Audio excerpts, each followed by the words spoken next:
ఎప్పుడైనా సరే ఏదైనా అకస్మాత్తుగా చూడకూడదు చూసామనుకోండి, ఎలా ఇప్పటికిప్పుడు స్నానం చేయడానికి అవకాశం లేదు, ఎలాగ మరి చాలా దోషభూయిష్టమైన విషయం చూశానే, ఈ పాపం పోవాలంటే అనుకున్నాను అనుకోండి, వెంటనే ఏమిటంటే గరికిని ముట్టుకుంటే చాలు పోతుంది. తీవ్రమైనటువంటి పీడకలు వచ్చిందనుకోండి, ఆ పీడకల పరిహారం అవ్వాలనుకోండి ఏ అభిషేకమో చేయించుకోవాలి. శక్తి లేదనుకోండి మీరు అన్ని పూజలు చేయించుకున్నట్టే.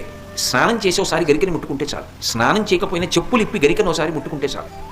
అందుకే శతమూలా శతాంకుర సర్వగం హరతు మే పాపం దుర్వాదు స్వప్ననాశిని. ఓ శతమూలా శతాంకుర, నువ్వు అనేకమైన వేర్లతో ముందుకెడుతుంటావు, అటువంటి అంకుర నిన్ను ముట్టుకుంటున్నాను. దీనివల్ల ఏమవుతోంది? సర్వగం హరతు మే పాపం, నా పాపములన్నీ పోతున్నాయి. దుస్వప్ననాశిని, దుస్వప్నములు పీడకల యొక్క ఫలితము పోతోంది.